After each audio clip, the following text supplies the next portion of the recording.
자, 오늘 말씀은 미가서 5장입니다. 미가서 5장.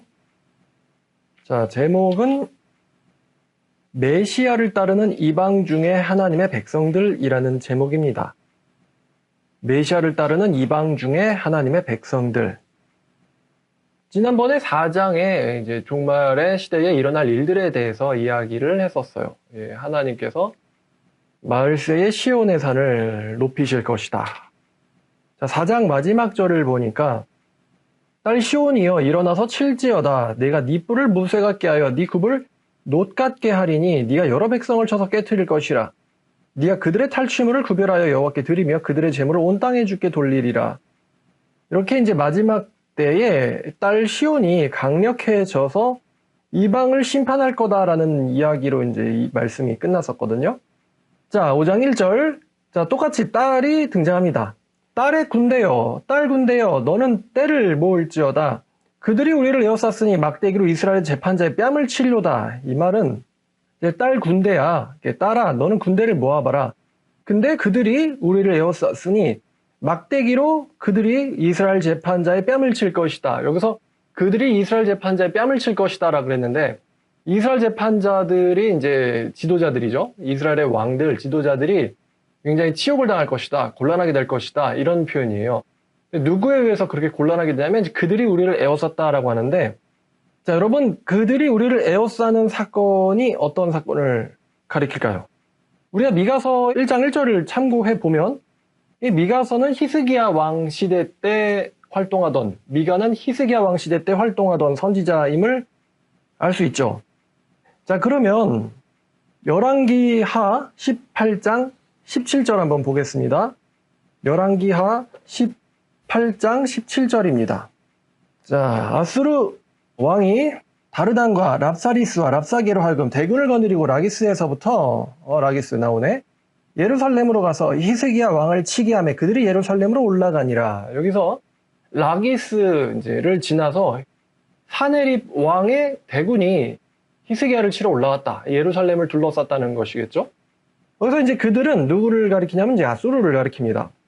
아시리아의 사네립 왕이 예루살렘을 포위하고 히스기야를 떨어뜨리려고 했던 이 공격은요, 이 당시에는 예루살렘이 멸망할 뻔한 아주 유명하고 또 위협적인 사건 중에 하나였습니다. 그들이 너를 에워싸고 네 뺨을 칠 것이다. 자, 다시 미가서로 돌아가겠습니다. 자, 이렇게 이스라엘의 위기가 1절에 나와 있고요. 자, 2절. 베들레헴 에브라다야. 너는 유다 족속 중에 작을지라도 이스라엘을 다스릴 자가 네게로부터 나올 것이라. 자, 여기서 베들레헴 에브라다가 나오는데, 베들레헴은 베들레헴인데 에브라다는 뭘까? 자, 사무엘상 17장 12절을 보겠습니다. 사무엘상 17장 12절. 이 에브라다가 이스라엘의 어떤 여자의 이름을 가리키기도 하고 또 다윗이 살던 동네를 가리키기도 합니다. 에브라다가. 자, 17장 12절을 보니까 다윗은 유다 베들레헴 에브라 사람 이세라는 사람의 아들이었는데 라고 나오죠. 에브라 사람, 에브라에 살고 있는, 에브라에서 이제 에브라다가 나온 거예요. 자, 다윗의 동네를 말하고 있죠. 다윗의 동네.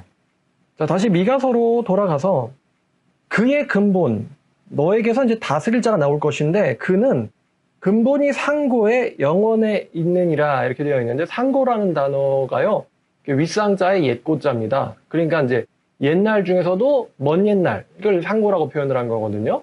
옛날 중에서도 먼 옛날.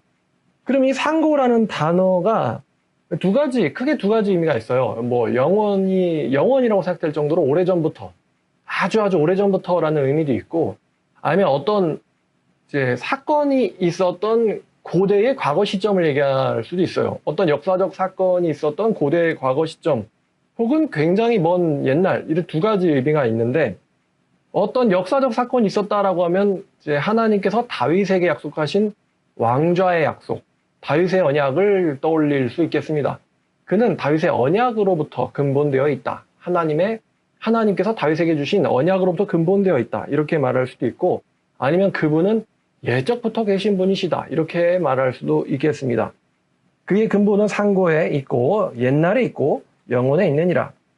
자, 3절. 그러므로 여인이 해산하기까지 그들을 붙여두시겠고, 그 해석이 참 난해하네요. 자, 여인이 해산하기까지. 그럼 여인이 누구를 가리키냐면은, 이 이스라엘, 예루살렘을 가리킵니다. 해산하기까지 그들이라고 하면은 지금 1절과 3절을 보니까 그들은 이스라엘의 대적자들이죠. 이스라엘을 괴롭히는 사람들입니다. 자, 요한계시록 12장 4절입니다. 요한계시록 12장 4절을 가겠습니다. 12장 4절을 보니까 용이 해산하려는 여자 앞에서 그가 해산하면 그 아이를 삼키고자 하더니, 자, 그 여자가 요한계시록에서는 어떤 여인이 등장하는데 이 여인이 해산을 앞두고 있습니다. 해산을 앞두고 있는데 그 여자의 앞에 있는 게 바로 용이에요. 그래서 그 여자가 아이를 낳으면 그 아이를 용이 삼키려고 하고 있었다. 그런데 여자가 아들을 낳았으니 이 아이는 장차 철장으로 만국을 다스릴 남자였다라고 말합니다. 자, 그럼 다시 미가서로 돌아가서 자, 만국을 다스릴 남자였다라고 하는데 2절에 이스라엘을 다스릴 자가 이제 그 아이에 해당하겠죠. 그리고 요한계시록에서도 이 여자가 굉장히 이제 용은 여자의 대적이죠. 여자를 적대시하는 존재입니다. 이제 마귀를 가리키는데 이 마귀의 세력에 여자가 둘러싸여 있다. 이 표현이 계시록에도 나왔어요. 자, 그러니까 자, 또 미가서로 돌아가서 그러니까 이제 이 여자는 해산할 때까지 고난 중에 있는 거예요. 고난, 어려움, 박해 중에 있습니다. 실제로 예수님께서 태어나실 때도 바로 헤롯의 위협에 놓이셨어요. 자, 하나님께서 그렇게 허락하시는 것입니다. 그들을 붙여두시겠고 그 후에는 그의 형제 가운데 남은 자가 이제 그 아이가 출산된 뒤에 그 아이가 성장한 뒤에는 형제 중에 남은 자가 이스라엘 자손에게로 돌아오는 사건이 일어날 것이다. 그러니까 예수님을 통해서 이스라엘, 그 당시 이스라엘 유대에 남아있던 사람들이 예수님에게로 이제 남은 자라는 표현은 아시죠? 하나님의 은혜를 받은 사람들입니다. 심판을 벗어나고 하나님께서 은혜를 내려주신, 은혜를 받은 사람들이 예수님에게로 이제 모여드는 일들이 예수님 때 있었죠. 자, 그 다음에, 자, 4절. 자, 그가 여호와의 능력과 그의 하나님 여호와의 이름의 위엄을 의지하고 서서 목축하니 그들이 거주할 것이라. 이제 그가 창대하여 땅끝에까지 미치리라. 그분의 통치가, 이제 그분이 이스라엘을 통치할 것이고, 그분의 통치는 땅끝까지 미칠 것이다. 땅끝이라는 것은 이제 이스라엘을 훨씬 넘어서는 거죠. 예수님의 통치는 땅끝까지 미치게 창대할 것이다. 자, 5절. 이 사람은 평강이 될 것인데, 아수르 사람이 우리 땅에 들어와서, 자, 이분은 평강이 될 것이에요. 그래서 이사야에서도 이분을 평강의 왕이다라고 표현을 하고 있죠. 자, 아수르 사람이 들어온다고 했는데 여러분이 아시다시피 아수르는 기원전 722년에 북이스라엘 멸망시키고 또 612년에 기원전 612년에 바벨론에 의해서 멸망을 당하게 됩니다. 아수르는 바벨론에 의해서 612년에 멸망을 당하게 돼요. 예수님이랑은 사실 다른 시대의 나라죠. 아수르라는 것은. 자, 그럼 아수르는 정말로 이제 문자적으로 아수르만을 의미하는 게 아닙니다. 이 아수르는요, 하나님을 대적하는 세력을 대표하고 있어요. 아수르는 하나님을 대적하는 세력을 대표하고 있다. 우리에게는 이제 바벨론이라는 표현으로도 익숙하게 들어올 것 같은데요. 그럼 왜 바벨론 대신에 미가서의 저자는 아수르란 단어를 썼을까? 히스기야 왕이 통치하던 시대에 아수르만큼 이스라엘을 위협하던, 남유다를 위협하던 나라가 없었어요. 히스기야가 통치하던 시대에. 그러니까 그 당시 사람들이 이해하기에 우리나라를 굉장히 위협하는 하나님의 대적들 하면은 이제 아수르가 대표적으로 떠오르는 것이죠. 그래서 이 아수르가 하나님을 대적하는 나라를 비유적으로 대표하고 있다는 것입니다. 자, 그래서 아수르 사람이 우리 땅에 들어와서 우리 공들을 밟을 때에는, 근데 이제 우리에게 한 왕이 나셨기 때문에 우리에게서부터 7목자와 8군왕이 일어나서 그 아수르를 칠 것이다. 그래서 7목자와 8군왕이라는 것은 이거는 이제 관용적 표현입니다. 이제 한마디로 말하면 충분히 넉넉하게라는 뜻이에요. 7목자와 8군왕이라는 거. 7과 8. 이건 관용적 표현이에요. 굉장히 충분히 넉넉하게. 충분히 넉넉한 군사들이 일어나서 그를 치리니 그들이 오히려 칼로 아수르 땅을 황폐하게 할 것이다. 그러니까 이 다스릴 자가 나오고 나면은 이제 상황이 역전되는 거예요. 이 다스릴 자의 종들에 의해서 오히려 이 아수르 땅이 황폐하게 될 것이다. 남유다가 황폐하게 되는 게 아니라 아수르가 황폐하게 될 것이다. 아수르 땅을 황폐하게 하며 니므롯 땅 오기를 황폐하게 하리라. 니므롯은요, 아수르의 이 지역을 가리킵니다. 아수르 땅을 니므롯 땅이라고도 해요. 니므롯 땅 오기를 황폐하게 하리라. 아수르 사람이 우리 땅에 들어와서 우리의 지경을 밟을 때에는 그가 우리를 그에게서 건져내리라. 그러니까 그분이 우리를 건져내실 것이다. 자, 이렇게 계속 그분의 구원에 대해서도 이야기하고 있습니다. 자, 또 7절이 굉장히 놀라운 말씀인데, 야곱의 남은 자가 많은 백성 가운데 있으리니, 여기서 야곱의 남은 자는 유대에만 있어야 되는데, 여기를 보니까 야곱의 남은 자가 많은 백성들, 많은 민족들 가운데 있을 것이다. 그러니까 이방 나라들 가운데 야곱의 남은 자가 있을 것이다 라는 말이죠. 이방의 나라들 가운데 백성의 남은 자가 있을 것이다. 그러니까 바울이 선교하러 이방 땅에 여행 갔을 때에도 그곳에도 하나님께서 말씀하시기를 여기에 내 백성이 있다. 여기에 내 백성이 있다. 이렇게 말씀하셨고, 심지어 한국에도요. 여기에 내 백성이 있다. 야곱의 남은 자가 많은 백성들 가운데 있을 것인데, 그들은 이스라엘 백성들에게 어떤 사람들이냐?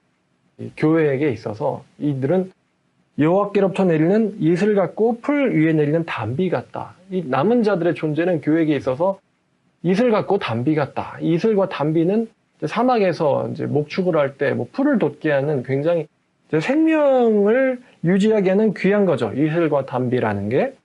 이슬과 담비가 동식물의 생명을 유지하듯이 민족 중에 남아있는 하나님의 사람들이 여호와께로부터 내리는 이슬과 담비 같은 자들이라는 거예요. 그러니까 참 성도는 이슬과 담비 같은 사람들입니다. 참 성도는 이슬과 담비 같은 사람들. 자, 이 사람들은 사람을 기다리지 아니하며 인생을 기다리지 아니할 것이며 라는 것은 이 사람들은 사람들을 의지하지 않는다라는 표현이에요. 사람들을 의지하지 않고 인생들을 의지하지 않는다. 이 사람들은 이제 그분을 의지하겠죠. 자, 8절에 야곱의 남은 자는 여러 나라 가운데와 또 많은 백성 가운데 있으리니, 다시 한번 반복합니다. 이 남은 자들을, 여러 나라 가운데 있는 남은 자들은, 그들은 단지 연약한 존재가 아니에요. 아수르 왕이 짓밟으면 짓밟히는 연약한 존재들이 아니고, 이 이스라엘의 남은 자들은, 이방 중의 남은 자들은 수풀의 짐승들 중에서도 사자 같고 양떼 중에서도 젊은 사자 같으니 그 자들이 지나간 즉 밟고 찢으리니 능히 구원할 자가 없을 것이다. 이스라엘의 남은 자들이 굉장히 강하게 되어서 그들을, 하나님을 대적하는 자들을 짓밟고 심판할 것이다. 이스라엘 남은 자들이 그 대적들을 짓밟고 심판할 것이다 라고 되어 있는데, 자, 고린도전서 6장 2절 말씀입니다. 고린도전서 6장 2절. 자, 6장 2절. 바울이 이렇게 말합니다. 너희가 성도가 세상을 판단할 것을 알지 못하느냐. 여기 판단이라는 단어가 나왔는데 다시 말하면 심판입니다. 너희들은 성도들이 세상을 심판할 것을 알지 못하느냐. 세상도 너에게 심판을 당하겠거늘 너희가 작은 일도 심판하기를 감당치 못하겠느냐. 이렇게 말합니다. 세상은 성도 아래 세상이 심판을 당하게 됩니다. 다시 미가서로 돌아와서요. 자, 이 이스라엘의 남은 자들이 세상을 심판하게 된다. 라고 합니다. 자, 그 다음에 이제 9절은 이 염원의 기도가 되겠습니다. 네 손이 네 대적들을 위해 들려서 네 모든 원수를 진멸하기를 바라노라. 이게 이제 딸에게 바라는 기도예요. 네 대적들을 진멸하기를 바라노라. 자, 그러면 10절부터 15절까지는 이 기도에 대한 하나님의 응답입니다. 이 기도에 대한 하나님의 응답. 자, 여호와께서 이르시되 그날에 이르러 내가 네 군마를 네 가운데서 멸절하고 네 병거를 부수며 네 땅의 성읍들을 멸하며 네 모든 견고한 성을 무너뜨릴 것이며 또 내가 복수를 네 손에서 끊으리니 네가 다시는 점쟁이가 없게 될 것이며 내가 네게 새긴 우상과 주상을 너희 가운데 멸절하리니 네가 네 손으로 만든 것을 다시는 섬기지 아니하리라. 내가 또 네 아세라 목상을 너희 가운데서 빼버리고 네 성읍들을 멸할 것이며, 이것은 하나님께서 이스라엘 가운데서 우상들을 제거하실 것이다 라는 것이 예언되어 있는 말씀이에요. 하나님께서 이스라엘 가운데서 우상들을 제거할 것이다. 하나님께서 이스라엘을 심판하시고 그 안에 있는 우상들을 제거하시고, 또 15절을 보니까 내가 또 진노와 분노로 나에게 순종하지 아니한 나라들에게 갚으리라. 하나님께서 진노와 분노를 하나님에게 순종하지 않은 나라들, 하나님에게 순종하지 않은 나라들, 이제 그 당시에는 아수르가 될 수 있겠죠? 또 바벨론이 될 수 있겠죠? 또 로마가 될 수 있겠죠? 오늘날에도 하나님께 순종하지 않은 나라들에게 하나님께서 그 분노와 진노를 갚으실 거다라고 말씀하고 있어요.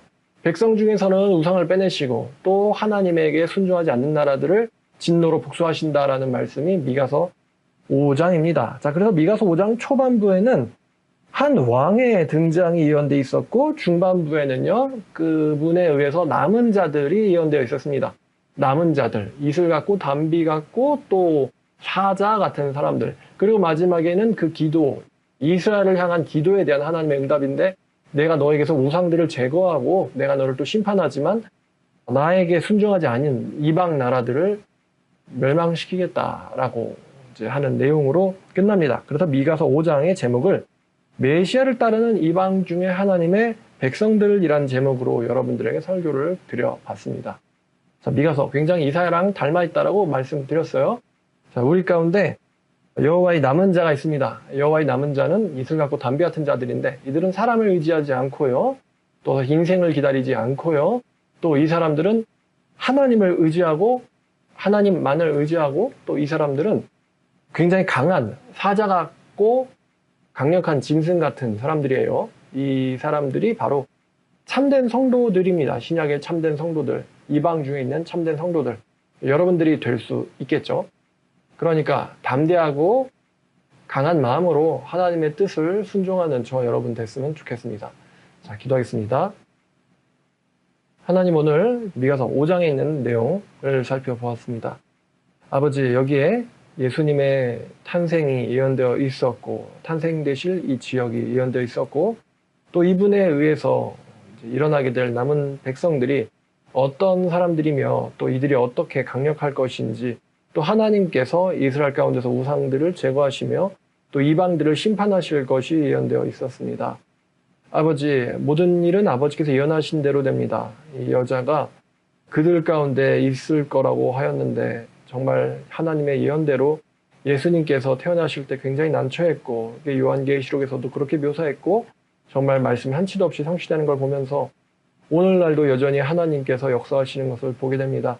아버지, 우리가 믿음이 흔들리지 않고 하나님만을 두려워하고 섬기는 저희 될 수 있도록 돌아보아 주시옵소서. 예수님의 이름으로 기도드렸습니다.